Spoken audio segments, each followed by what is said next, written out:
Franck Provost, bonjour, bonjour. Bonjour. Soyez le bienvenu au petit déjeuner de Devenir pour agir et merci de me recevoir chez vous en cette première semaine de l'année et j'en profite pour vous présenter tous mes meilleurs vœux ainsi qu'à toutes vos équipes pour cette nouvelle année. Merci beaucoup. Écoutez, de toute façon, c'est agréable. On a un petit déjeuner, là, tout va bien. Voilà. Et nous allons passer un moment agréable, très agréable. J'en suis absolument certain. Merci Franck Provost. Je voudrais commencer par une citation de Nietzsche. Oui. Et on lui a demandé qui il était, et voilà ce qu'il a répondu. Tu dois devenir l'homme que tu es, fais ce que toi seul peux faire, deviens sans cesse celui que tu es. Franck Provost, et vous, qui êtes-vous ?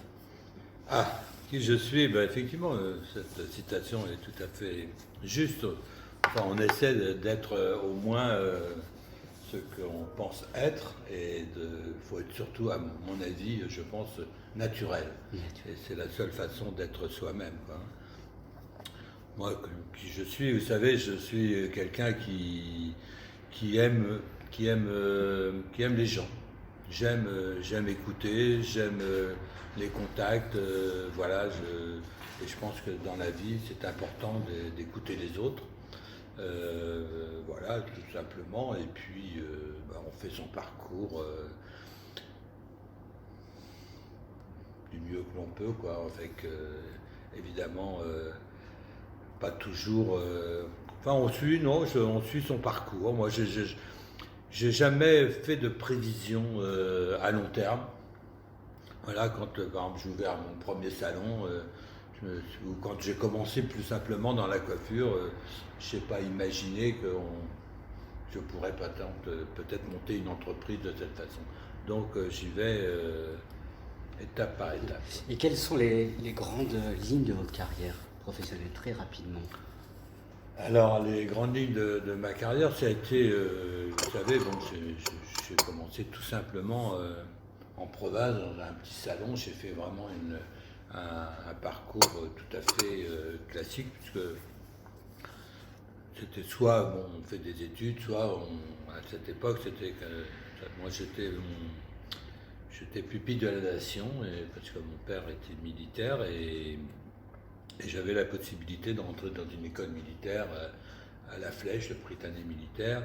Et puis, je ne savais pas trop ce que je voulais. Et voilà. Et ma maman rentre chez son coiffeur et me dit et la coiffure, ça te plairait Et moi, d'abord, j'étais très jeune et pour être franc, j'étais jamais rentré dans une coiffure pour dames.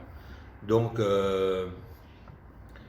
j'ai dit pourquoi pas, je peux essayer. Et puis voilà, j'ai fait donc un apprentissage de coiffure sans vraiment sans vraiment être passionné, quoi. Et puis mon père me dit un jour, tu sais, c'est bien, tout va bien, mais bon, la coiffure, c'est un métier de mode, et la mode, ça se passe pas dans des petites villes en province. Il faut monter à Paris. Donc je suis monté à Paris, comme on dit, quoi. Voilà, et puis tout simplement, là, je me suis rendu compte que j'avais encore beaucoup de choses à apprendre et à faire. Et puis, des amis m'ont emmené dans un club de coiffure qui s'appelait à l'époque le Cercle des Arts et Techniques, où il y avait des concours. Et donc, le fait de ces concours m'a vraiment donné le déclic et révélé, parce qu'il y avait un esprit de compétition. Et là, finalement, je me suis dit, voilà, il faut se battre. Et donc, j'ai travaillé, je me suis entraîné. Et il y avait aussi, c'était là encore quelque chose de convivial. Et donc, comme ça, j'ai fait des concours. J'étais champion de France, champion du monde. Enfin, et puis, j'ai voyagé aussi pour des grandes marques de coiffure comme Vela, L'Oréal, à travers le monde pour faire des exhibitions de coiffure, vous savez, sur scène avec tous les coiffeurs. Donc, c'était un côté un peu sympa. Et puis, j'ai ouvert mon premier salon en 1975 à Saint-Germain-en-Laye. Donc, j'ai ouvert un salon tout à fait tranquillement. Il n'y avait pas de clientèle, j'étais tombé, j'avais pas d'argent, c'est ma famille qui m'a aidé pour ouvrir ce premier salon. Et donc, avec des copains, on a un repas. C'était un salon avec des grosses fleurs, enfin, comme ça se faisait à l'époque. Peint en blanc, donné un côté moderne. Et donc, on fait ça le week-end, et le mardi, j'ai ouvert. Et puis, le succès est vite arrivé, pour plusieurs raisons, déjà. Donc, bon, j'avais aussi ces titres de champion de France et tout ça. Et puis, j'ai surtout institué à cette époque-là, même si Saint-Germain-en-Laye, aujourd'hui, c'est Paris, mais néanmoins, c'était quand même un peu la province. Et moi, quand je suis arrivé, j'ai donc fait la journée continue. Déjà, parce que sinon, les commerçants s'arrêtaient à midi, reprenaient à 14h. Voilà. Donc, moi, j'ai fait la journée continue. Et puis, le sans rendez-vous. Donc, j'avais institué ça, et c'était quelque chose de nouveau. Et donc, le succès est tout de suite arrivé. Et donc, ça a bien fonctionné. Et là, je me suis dit, bon, tout va bien, tu as un salon qui marche bien. On avait une belle équipe, un salon d'une vingtaine de personnes. Et puis, je me suis dit, maintenant, il faut gagner la capitale, parce que, bon, même si tu as la plus belle affaire ici, à l'époque, les journalistes ne se déplaçaient pas. Il fallait être là dans le 8e. C'était important pour être reconnu, quoi. Et donc j'ai ouvert un deuxième salon 3 ans et demi après, donc avenue Franklin Roosevelt, qui était également une affaire sinistrée. Et là, donc, je me suis un peu départagé. J'ai départagé les équipes que j'avais formées, et on a commencé comme ça. Et puis, j'ai fait ça pendant j'ai ouvert. Puis là, j'ai eu une réflexion aussi. Je me suis dit, bon, voilà, moi, avant, je travaillais dans un salon. Je suis parti parce que, bon, à un moment donné, il faut ouvrir son salon, faut continuer sa carrière. Et moi, j'avais des bons collaborateurs avec moi, ou collaboratrices, qui avaient la même philosophie, qui avaient la même façon de travailler, et qui étaient vraiment une équipe. Et je me suis dit, bon, ces gens-là, si je fais rien, je vais les perdre. Et ça serait dommage, en plus, ça sera des concurrents. Voilà, donc je me suis dit, bon, on va ouvrir d'autres salons, et au fur et à mesure, j'ai ouvert d'autres salons, et là, je les associais dans ces affaires. Ils n'amenaient pas d'argent. Comme moi, j'avais bien fonctionné, les banques me faisaient confiance pour continuer. Et je leur donnais jusqu'à 49% des parts avec leurs résultats sur 4 ou 5 ans. Et ça a été vraiment la base de l'entreprise, quoi. Et donc là, on fait une vingtaine de salons sur ces 20 premières années avec des collaborateurs et tout. Et puis ensuite, bon, je me suis dit, il faut passer à la vitesse supérieure. Donc là, j'ai mis en place aussi une structure pour ouvrir à la franchise. C'est ça. Et puis, on a commencé aussi à racheter des groupes. Et là, maintenant, vous avez Vous êtes un grand empire. Aujourd'hui, on est présent déjà dans 30 ou 35 pays, à l'international. Et puis, ça représente aux alentours de 3500, 4000 salons répartis. Félicitations, à l'international, alors avec de la franchise, et également donc des salons en direct. Et les salons en direct représentent, avec des boutiques, à peu près un peu plus de 1000. Quoi. Félicitations, c'est un véritable empire. Franck Provost, quand je suis allé... Qui représente en gros plus de 30 000 personnes qui travaillent sous les marques. Hein. Oui. On a racheté des marques aussi. C'est ça, tout à fait. Non, c'est super. Quand je suis allé, j'ai préparé cette interview, je me suis aperçu que l'on vous définissait comme un artiste de la coiffure. Qu'est-ce qu'un artiste? Pour vous, êtes-vous un artiste? Et si oui, quelle définition donnez-vous à cet artiste de la coiffure? J'ai toujours un peu un artiste, comme vous venez de le décrire, ça peut tellement être large. Pour moi, un artiste, c'est les grands peintres,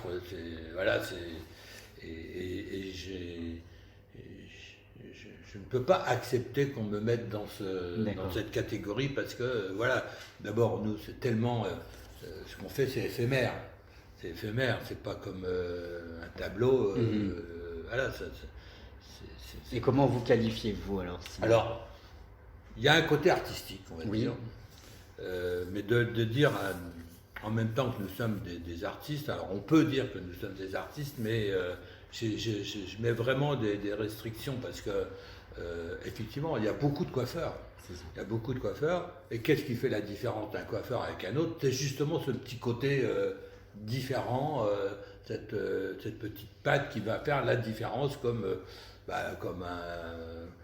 un peintre, comme un écrivain, qui va avoir un style, qui va avoir quelque chose. Alors là, je veux bien qu'on nous dise que nous sommes des artistes. Parce qu'il y a aussi ce petit truc qui est différent. C'est ce que dit Bergson, ce supplément d'âme. Il appellera ce supplément d'âme, ce qui se distingue finalement des... Oui, c'est assez juste parce que comment le définir, ça? C'est ça. Voilà, c'est juste d'abord c'est souvent quelque chose de il n'y a pas de je trouve plus le mot que je voulais dire, mais bon, on peut trouver ça bien, et puis l'autre va trouver ça très bien, c'est comme ça, quoi. Donc, oui. Alors, une autre question, peut-être étonnante, mais quelle définition donnez-vous aux cheveux? Qu'est-ce qu'un cheveu? Alors, le cheveu, c'est une matière vivante. Oui. Donc voilà, quoi, on peut... c'est effectivement complètement... D'abord, on définit souvent... enfin, moi, on peut presque définir avec le cheveu. Bon, déjà, scientifiquement, c'est clair, avec l'ADN. C'est ça. On définit exactement la personne.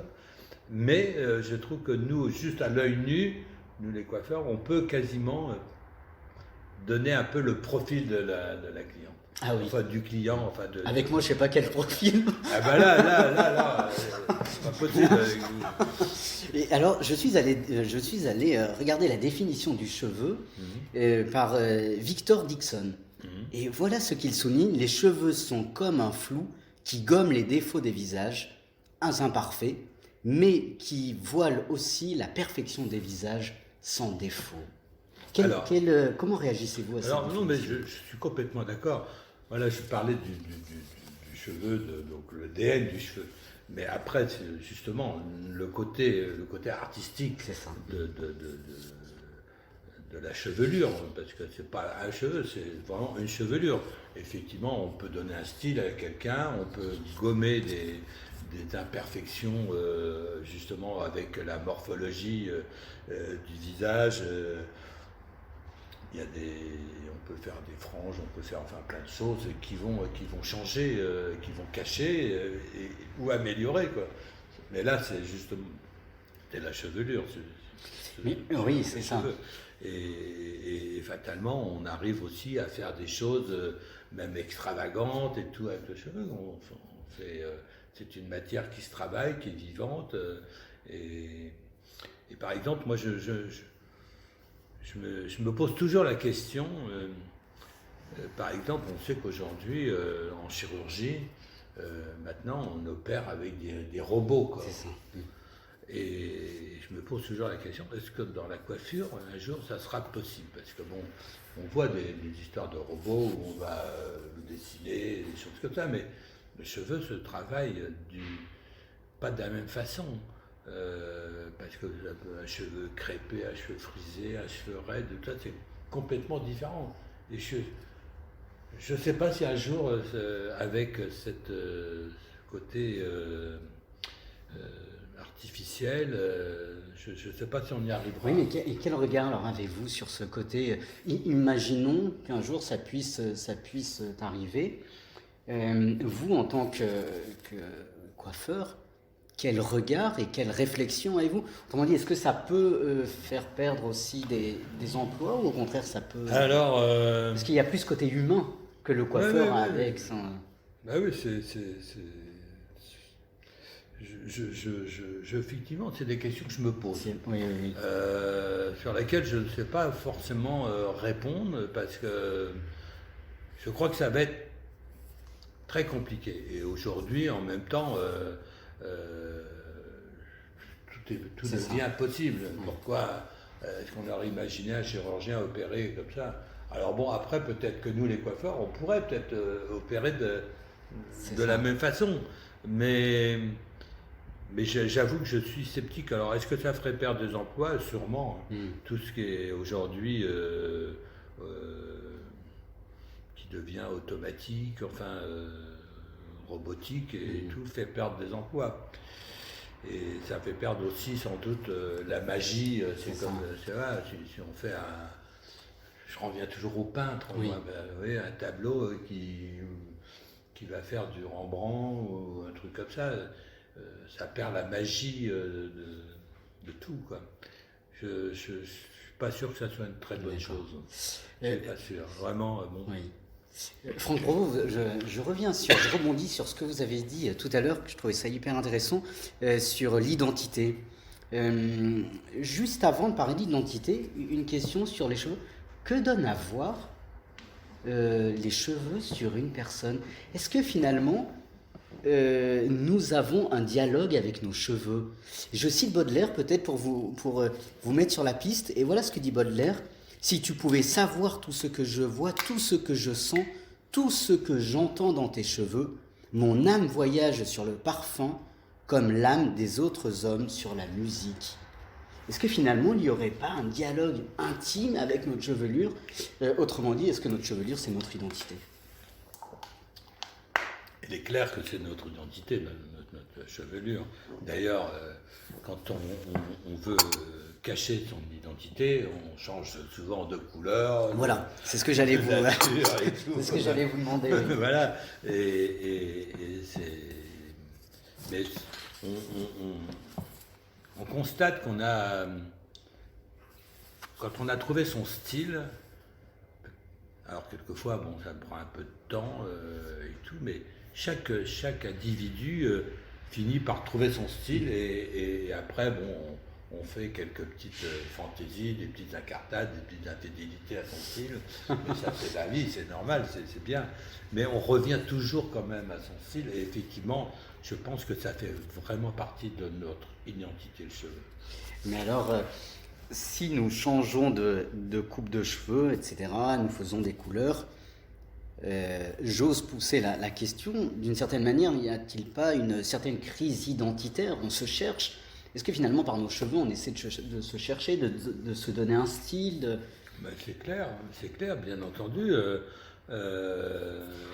C'est là où je dis, bon, il y a un moment, souvent, quand on démarre dans la vie, bon, on voit des jeunes, bon, ils se cherchent, et on cherche son style, effectivement, mais après, c'est pour ça que je dis, quand on finit par trouver vraiment son style, donc il devient son identité, et même si quelquefois on a envie de fantaisie, on revient toujours à ce style parce que c'est ancré en nous, quoi, tout simplement, quoi.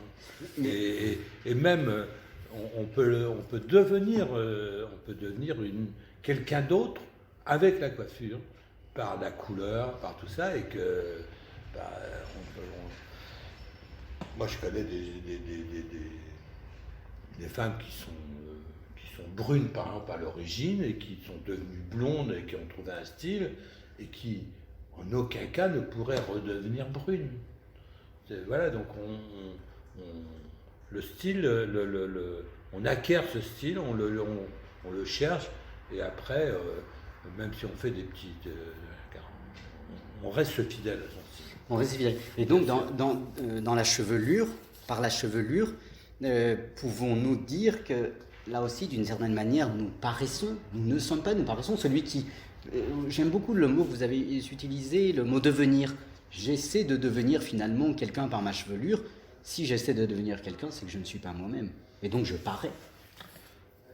Oui, bien sûr, mais justement, ça, c'est quelque chose qui s'acquiert et une fois qu'on a trouvé son style, on y reste en général fidèle, quoi. Sauf si on veut se cacher, quoi. Oui, c'est ça, sauf ça. Alors, pour vous, je voudrais aborder un autre thème sur le beau, sur l'esthétique. Vous êtes au service de la beauté de la personne. Comment définissez-vous la beauté? Alors, Est-elle subjective, objective? bah, je dirais, c'est un peu les deux, quoi. Euh, bon, là, on parle de la beauté extérieure. Extérieure. Hein, on ne parle pas de la beauté. Je vais en parler juste après. Et effectivement, moi, je trouve que justement, notre métier, c'est le plus beau, le plus beau. Enfin, moi, j'ai toujours aimé partir de quelque chose qui n'a pas je dirais, je dirais pas le mot pas beau, parce que je trouve que ça n'existe pas, le mot pas beau. On peut tout, voilà, c'est quelque chose, on peut trouver du beau partout. Alors, il y a des personnes qu'on peut, évidemment, on va dire, ah, c'est une belle personne physiquement et tout, mais justement, c'est le plus beau de notre métier, c'est de partir d'une base qui est, je sais pas, quelconque, on va dire. C'est pas le mot que je voudrais dire parce que c'est pas très joli, naturel, quoi, et justement par notre métier de couper, de transformer, de faire de la couleur, de transformer et de révéler justement la beauté qui ne se voyait pas, quoi. Oui. Ouais. Non, c'est intéressant.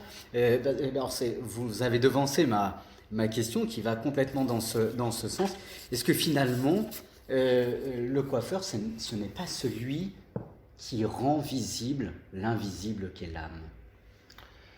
Alors, bon, l'âme, La beauté de l'âme, la beauté du... oui, certainement. Quand justement on a transformé quelqu'un, qu'on a finalement révélé la personnalité de quelqu'un, ça change sa façon d'être. C'est ça. Ça les transforme, si on les sublime par le côté physique, ça change leur façon d'être, la façon de s'exprimer, de se comporter, c'est incroyable. Même quelquefois, vous savez, il y a quelque chose qui est parlant. Moi, j'ai été beaucoup dans des centres de coiffeurs, et puis vous avez des clients qui viennent, vous les coiffez chaque semaine, enfin. Et puis, à un moment donné, vous avez la cliente que vous connaissez ou que vous ne connaissez pas d'ailleurs, qui rentre et qui s'adresse à vous. Je veux changer. Vous coupez les cheveux. Voilà, je veux vous couper les cheveux, vous faites ce que vous voulez, je veux changer. Ça veut dire que ces gens-là qui s'adressent à nous, c'est qu'il y a quelque chose dans leur vie qui ne va pas. Oui. Quand ils arrivent comme ça c'est clair. Ça peut être sentimental, ça peut être professionnel, et c'est là où nous, on doit, pour nous, c'est formidable, parce que là on parle de quelqu'un qui veut changer totalement, et donc quand on fait ça, leur comportement est différent. C'est pour ça que je vous parle souvent, c'est sentimental. Oui. Donc on a un rôle très important à ce niveau-là. Non, c'est intéressant. Non, mais complètement, vous avez un rôle, une fonction d'écoute. Vous êtes quoi, je dirais, d'une certaine manière, un psychologue aussi qui... Bien sûr, ça je suis totalement... Alors là encore, on va pas aller trop sur... C'est un peu comme l'artiste, mais nous sommes on doit souvent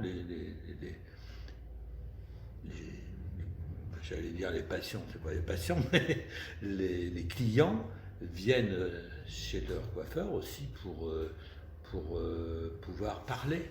Oui. Les gens sont aussi souvent seuls, ça peut arriver, ils ont besoin de parler à quelqu'un. Et pourquoi ce métier incite à la confidence? Oui. Et c'est la question que j'allais vous poser. Je me suis souvent posé la question, alors est-ce que c'est le côté tactile? C'est possible aussi. Est-ce que c'est le côté aussi, on est là pour écouter puis les rendre plus beaux? Mais il n'y a pas d'autre métier où les gens ont envie de se confier, Ah oui. comme avec leur coiffeur. Parce que bon, ils ne peuvent pas faire ça chez le dentiste. Hein, voilà. C'est Nous, sûr on est là, on est là pour les écouter et les rendre plus beaux. Et puis, il y a une relation de confiance qui s'installe, et que ça soit dans n'importe quelle couche sociale de la société. Donc, nous sommes un peu des psychologues, effectivement. C'est ça. Mais alors, est-ce que dans la formation que vous donnez à vos salariés, par exemple, il y a un moment aussi une formation à l'écoute? Est-ce qu'on peut écouter, on peut entendre sans écouter? Complètement. Alors nous, on doit écouter sans répéter. C'est ça, vraiment la confidence, c'est voilà. Le secret professionnel, quoi. Exactement. Et ça fait effectivement partie de la formation de notre métier. D'abord, je pense que si on veut bien faire ce métier, il faut, comme je l'ai dit en commençant, il faut aimer les autres, il faut aimer les gens, et pour aimer les gens, il faut les écouter. Oui. Voilà, c'est la qualité première que moi je demande à un coiffeur, parce que sinon, bah voilà, on est des automates, on coiffe. Voilà, et nous, notre métier, c'est effectivement de s'intéresser aux autres. Et ça, c'est primordial. Oui. Puis c'est, comme vous le disiez tout à l'heure, il y a aussi le côté tactile, donc vous prenez soin de la personne, le bien-être de la personne dans toutes ses dimensions. Voilà, donc les gens, tout le monde, les clients sont en condition, quoi. Donc je pense que ça fait partie que chez le médecin, on est inquiet, voilà, le ophtalmo, tout ça. Que nous, bah non, c'est pour... c'est vrai, les gens peuvent parler, ils peuvent s'exprimer, ils peuvent nous raconter leur vie, on peut... Voilà, et je pense que je ne connais pas d'autres métiers qui incitent autant à ce côté, et c'est ce qui est intéressant aussi dans ce métier, parce que on a la chance, nous, avec notre métier, de coiffer toutes les couches sociales de la société, aussi bien la vendeuse du supermarché que la cultivatrice, que le président de la République. Et donc, ça n'a pas de prix, ça. Et en plus, je pense que souvent, nos coiffeurs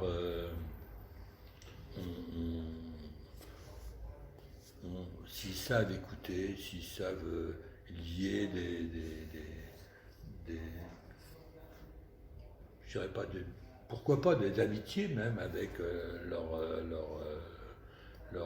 clients, c'est un côté formidable, parce que ça permet de s'élever aussi, de s'élever soi-même quand on écoute les autres, de renvoyer l'ascenseur, de parler, tout en restant toujours à notre place. Et ce qu'il faut faire attention, c'est que quelquefois on peut aussi évoluer avec une clientèle qui voilà, il faut être content pour eux, il ne faut pas être jaloux, il ne faut pas essayer d'être comme eux, on est là pour écouter. Il faut rester soi-même. Il faut rester soi-même, toujours soi-même. Ça, c'est le secret. Franck Provost, deux questions. Tout à l'heure, vous avez défini d'une certaine manière le coiffeur comme celui qui rend les personnes belles. Et je voudrais citer Ovide, qui parle de la beauté de la manière suivante. La beauté est un bien périssable. Avec les années, elle ne cesse de décroître. Pour relever ta beauté, forme-toi un esprit à l'épreuve du temps.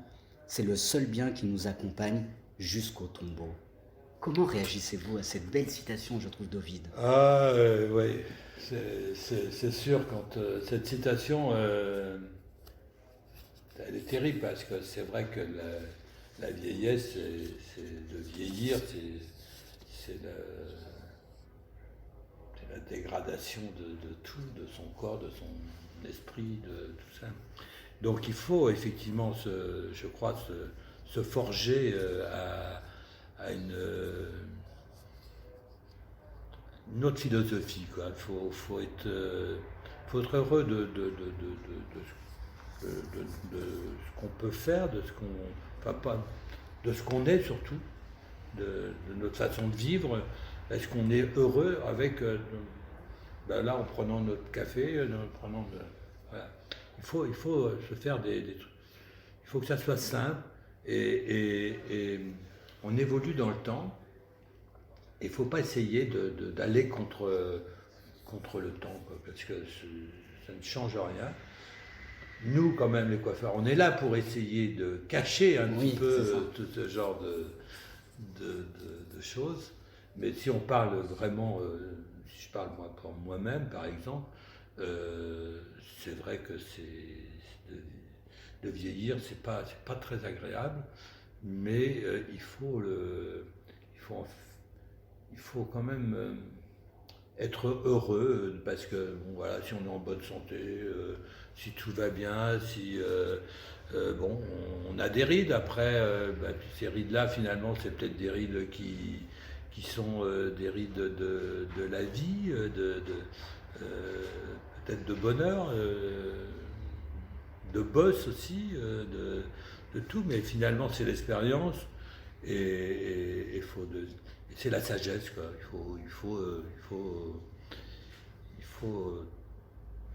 C'est la sagesse, voilà, il faut vivre avec son temps et pas essayer de vouloir à tout prix rester. On peut pas, on est tous égaux. On est tous égaux devant le temps. Mais vivre l'instant peut-être. Voilà, il faut essayer de se maintenir, d'avoir. Je pense que ce qui est important, c'est pas le côté physique finalement. C'est le côté de savoir toujours être dans. De ne pas être dépassé par le temps, par s'intéresser aux choses, la lecture, la politique, aux gens, aux personnes, tout simplement. Parce que souvent, comme on dit, les vieux, quelquefois, bon, on les aime pas parce que bon, ils s'intéressent à rien, ils sont grincheux, ils sont ceci, cela. Donc je pense que c'est tout ça qu'il faut éviter. Et si on est bien dans sa tête, eh bien, il faut être toujours ouvert aux autres, comme quand on avait 20 ans. Je trouve que vous avez une très belle sagesse. Et ma dernière question, c'est pour tous les jeunes qui nous écoutent aujourd'hui. Quel message d'espérance pouvez-vous leur offrir?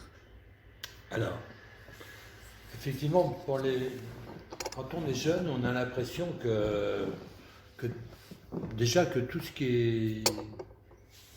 Tous les autres qui ont réussi quelque chose avant, ben c'était avant et que c'est plus possible, c'est trop tard. Et ça, je trouve que c'est une erreur. C'est jamais trop tard. Par exemple, moi je dis à mes jeunes coiffeurs, bon voilà le parcours que j'ai fait, je dis c'est la vérité. Je suis certain qu'on peut le refaire encore aujourd'hui et sans doute encore mieux et tout. Ça c'est positif. Alors bon, c'est vrai qu'aujourd'hui,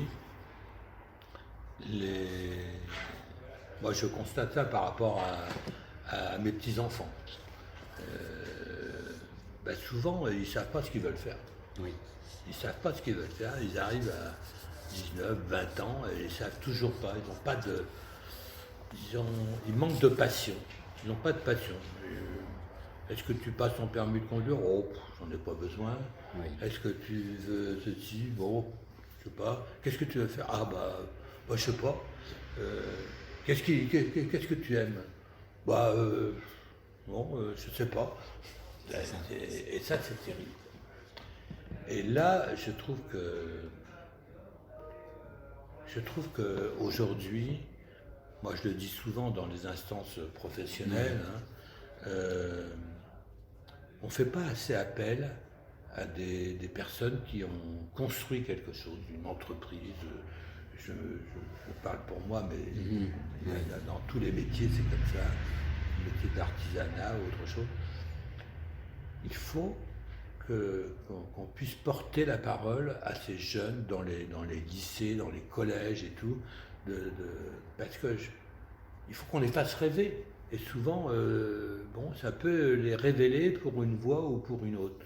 Et on ne le fait pas, quoi. Enfin, on ne nous le demande pas, surtout, ou très peu. Et je trouve que c'est un peu dommage parce que, voilà, moi par exemple, ça a été le hasard que je rentre dans la coiffure. J'étais pas, comment voulez-vous que je veux être coiffeur, je ne connaissais rien de la coiffure.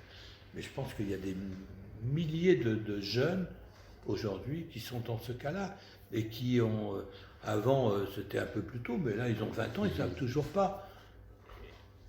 Et je pense que ça peut être... Et donc, que leur dites-vous aujourd'hui? Quel message pouvez-vous... Il faut, ce que je leur dis déjà, il faut essayer de s'intéresser aux choses. Il faut être curieux. Curieux. Ils ne sont pas curieux. Oui.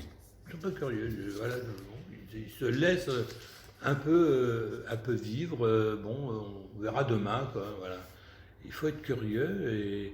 Et si on est curieux, eh bien, les gens vont automatiquement vous parler, vont venir à vous et vous allez pouvoir échanger. Et puis...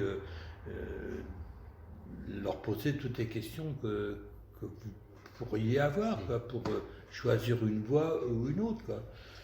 Aujourd'hui, voilà, tout le monde veut faire soit du digital, soit du marketing, soit tout ça, mais bon, il y a des métiers d'artisanat, c'est riche à tous les niveaux, comme on vient d'en parler, c'est riche à tous les niveaux.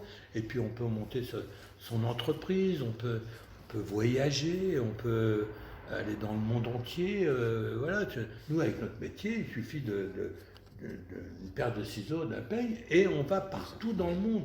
Et en plus, on a la chance d'être à Paris, donc d'être en France. Donc le côté mode de la France, de Paris, on s'exporte très bien. On peut aller travailler aux États-Unis, en Australie, enfin un peu partout. On peut faire avec ce métier-là, aller, si on a envie de travailler dans le cinéma, enfin c'est un métier extraordinaire. Donc moi j'ai envie de leur dire, j'ai envie de leur vendre ce métier parce que je sais que il y a vraiment tout ce que vous pourrez trouver dans la vie. Alors évidemment quand on vous dit la coiffure, oui, voilà la coiffure, c'est un petit métier la coiffure, mais pas du tout.